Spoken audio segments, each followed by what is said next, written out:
సువార్త ప్రకటించడం ప్రతి క్రైస్తవుని యొక్క బాధ్యత.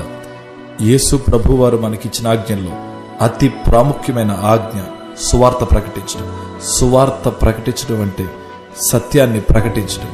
ఎన్ని నిందలైనా, ఎంత భారమైనా, అది ఎంత దూరమైనా మన సువార్త మంటను అవి ఆర్పజాలవు. ఆ మంటను ప్రజ్వలింప చేయడానికి అవి ఒక మార్గము మాత్రమే. కనుక ఇక నుండి మనం వేయబోయే అడుగు ఒక దేశం కొరకు ఒక సైనికుడు ఏ విధంగా పోరాడతారో, ఒక నిజ క్రైస్తవుడు నశించిపోతున్న ఆత్మల కొరకు అంతకంటే ఎక్కువగా పోరాడాలి. కనుక ఇక నుండి మనం వేయబోయే అడుగులో అది ఎంత భారమైనా, అది ఎంత దూరమైనా వెనుకకు తిరగకుండా యేసులో ముందుకు సాగిపోవాలి.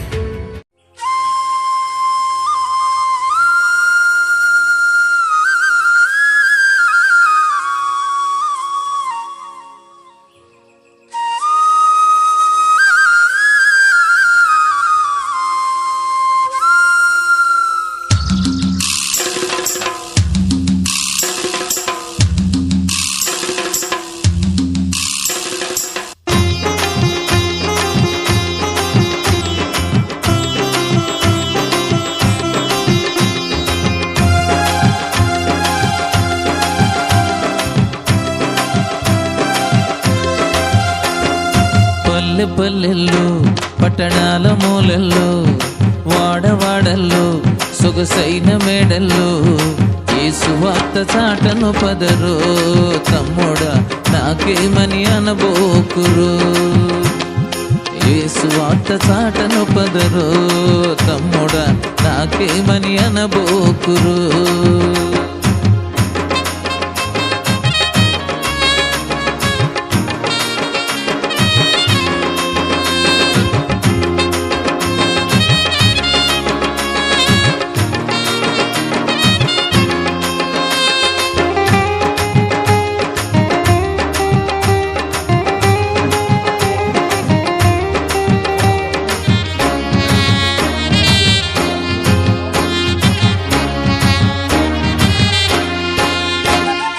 ఈ సువార్త అసలు వినని జనులందరూ, యేసు లేక నశించు ప్రజలందరూ.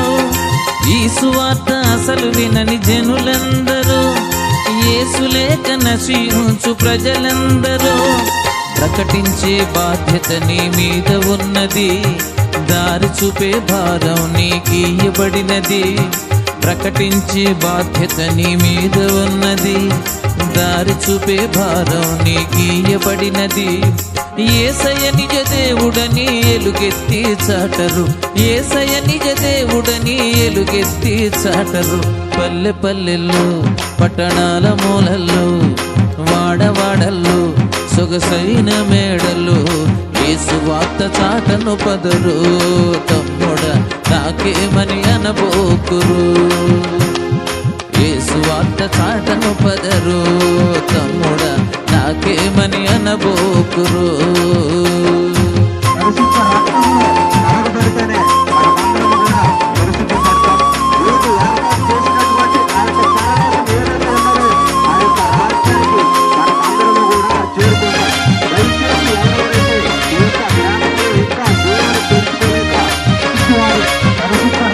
నువ్వు మాత్రం తెలుసుకొని ఊరకుంటావా? సొంత పనులు చూసుకుంటూ సంతసిస్తావా? నువ్వు మాత్రం తెలుసుకొని ఊరకుంటావా? సొంత పనులు చూసుకుంటూ సంతసిస్తావా? కోతంతో ఉన్న పనివారు లేరని అడుగుచున్నాడేసు తన పని చేయమని.